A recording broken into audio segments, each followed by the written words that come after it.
Powerful stuff. We'll be speaking to Ebony in just a few moments. Obviously, Ebony very emotional making that piece, but Nasser and Mikey are still with me. How did you feel speaking down the barrel of a camera about this subject? Well, I obviously didn't get as emotional as Ebony because, as I said in that video, I didn't really experience a great deal of that as a young man growing up in Jamaica, perhaps because I wasn't in that society or mixing with people that would have shown me that racism. But what I want to expand on, though, Wardy, is what I said about education.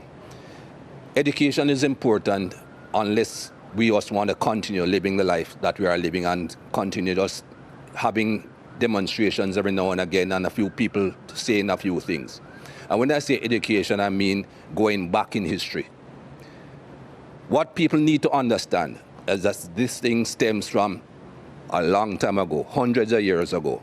The dehumanization of the black race is where it started. And people will tell you, oh, that's a long time ago, get over it. No, you don't get over things like that. And the society has not gotten over something like that. I'll skip all the gap between those long years ago and make one point and then go backward. That lady in the Central Park in New York, Amy Cooper, I think is her name. If she did not have in her DNA the thought process that she was white, this man is black, if I call a police officer, 9 times out of 10 he's going to be white, I'm going to be considered right immediately.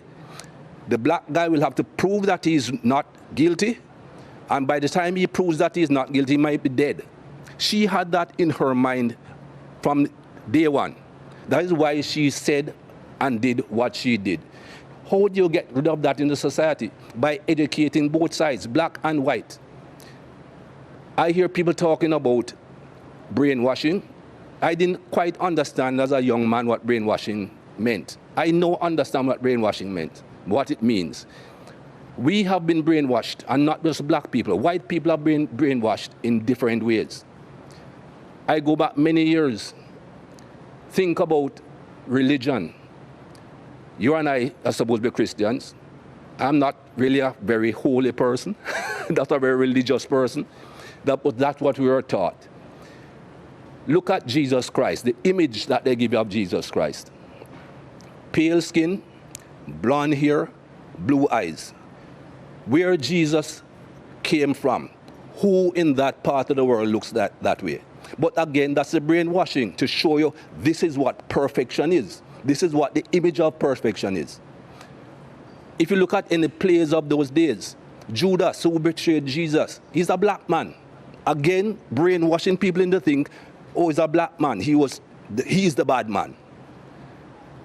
Go through history, Wardy.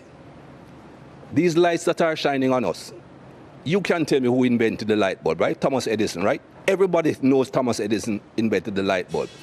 Thomas Edison invented a light bulb with a paper filament. It burnt out in no time at all.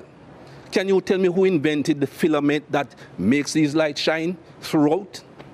Nobody knows, because he's a black man. It was not taught in schools. Louis Howard Latimer invented the carbon filament to allow lights to continuously shine. Who knows that? Everything should be taught. When you go back through the schooling as a young man, I remember my school days. I was never taught anything good about black people.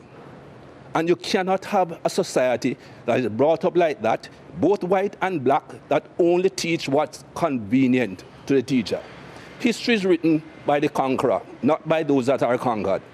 History is written by the people who do the harm, not by the people who get harmed.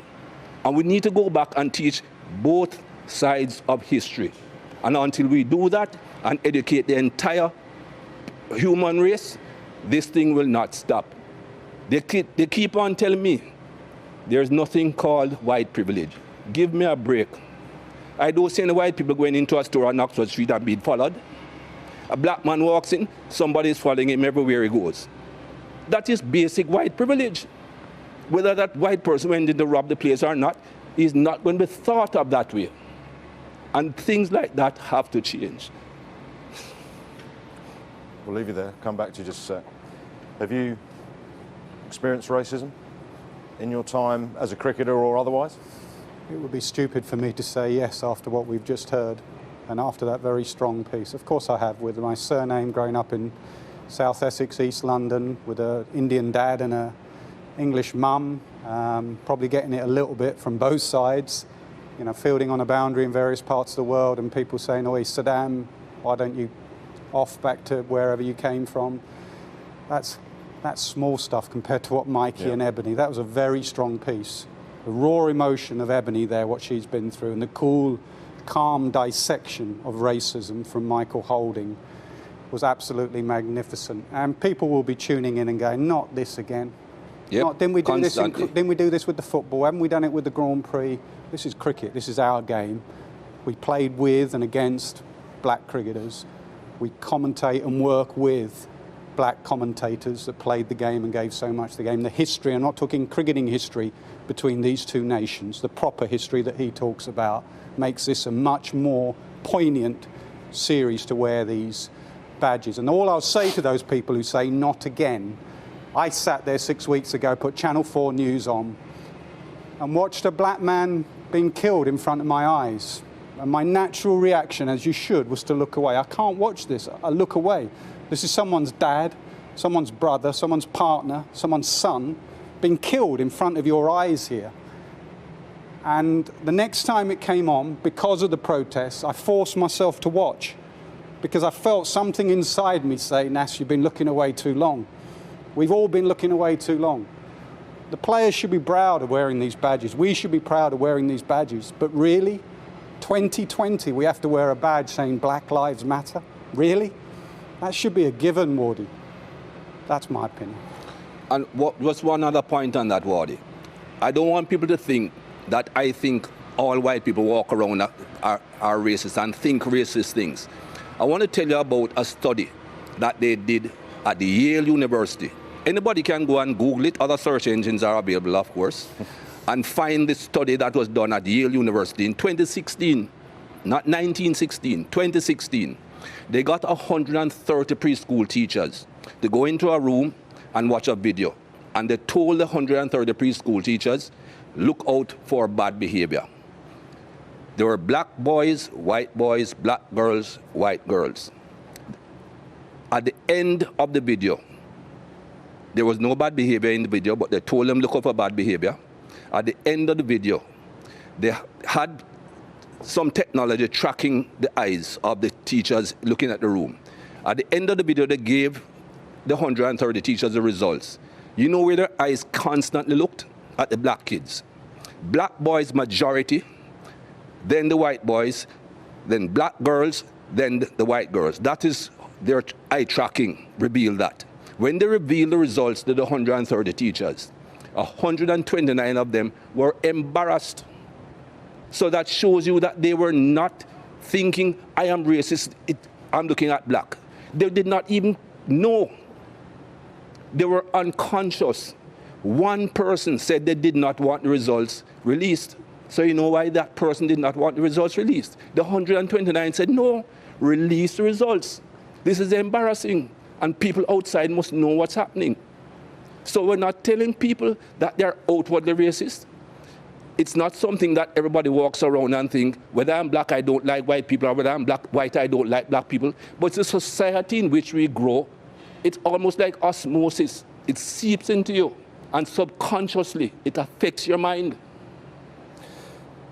We're going to bring in Ebony now, who obviously was a big feature in that piece, spoke very emotionally, and Mikey's speaking emotionally now. Are you in any way, because you've been on a couple of the marches in London, have you been in any way remotely encouraged by the discussions that are being taken place, and as Mikey's just been speaking so passionately, and the diversity of some of the crowds that were on the protests at all? Yeah, I have to say I am. You know, I would say actually my thought of possibility has opened up. The amount of conversations, the amount of airtime, you know, would we have given this sort of subject this airtime before?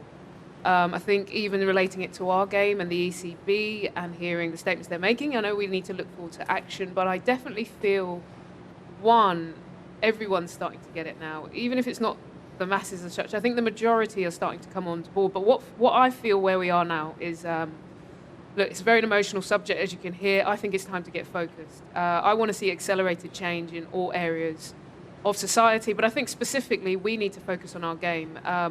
I kind of want to talk about two things, really. One, where we are now, and let's be brutally honest about that. But two, I actually think there's an exciting possibility if we all come together, which we're starting to do and collectively talk about it.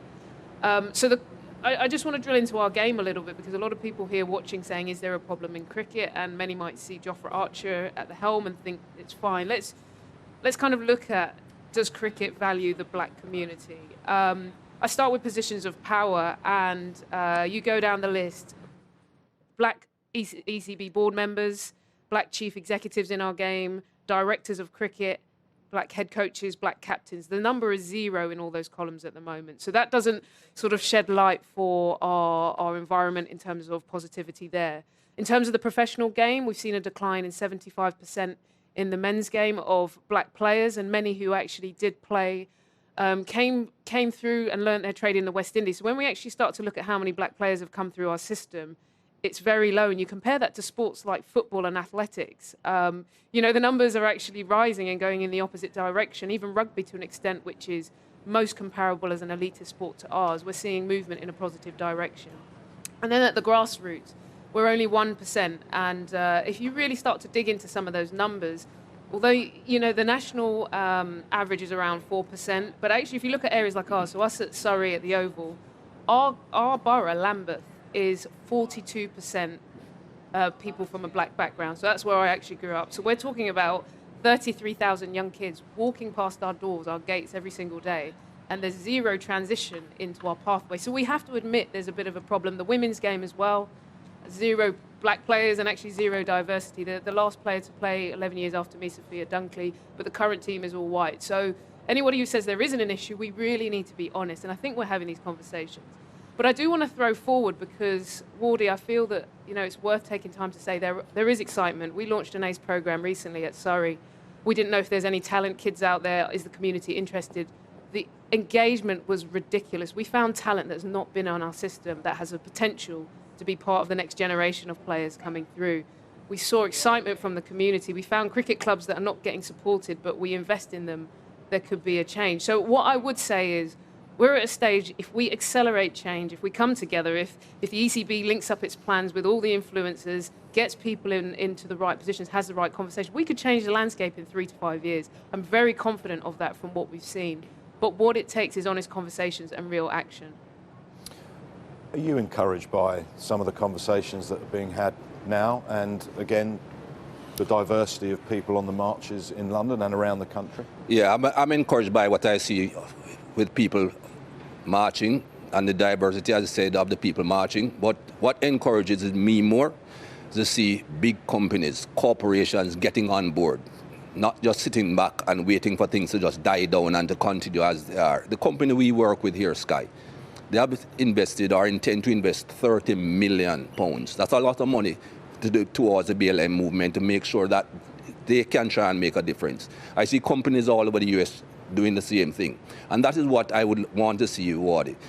People are talking about cricket and football and Formula One and golf and all that sort of thing. Yes, sport and sportsmen, they have a platform. They should use their voices. But we have seen that in the past. We have seen that in the past, where people have said things and people have tried campaigns, and it has frittered away and nothing has changed. We need to go back into the society and reteach, re-educate people. Because a lot of black people are growing up in this world believing that they are lesser than other people. And that cannot be right. I'll give you another thing about that study. There was another study in 2014 at the same Yale University with police officers, because that's a big problem again. Police officers were shown pictures of black kids and white kids. Kids meaning early teens. And asked to guess their age. And anybody wants to doubt this, they can look them up. I'm not going to call in the search engines, but you can find them. Each police officer was asked at the end how old he thought the black kids that he saw were and how old he thought the white kids were. On average, the police officers gave the black kids age 4.5 years older than they were. The white kids, no problem. They guess their age easily. Now, if you are a police officer you're confronting a 14-year-old and you think in your mind he's 18, 19 years old, your attitude is going to be different towards that kid. That kid is no longer an innocent little 14-year-old. He's an 18, 19-year-old senior approaching adulthood. So your approach is going to be different. So that is something that has to be tackled as well, because we know that there has been abuse of black people by police officers, not just here in England or in the US, all over the place. So that is an issue that has to be tackled as well. We have to tackle this thing from the society. It's a society who come and play sport. It's a society who come and stand and sit in the stands, who cheer.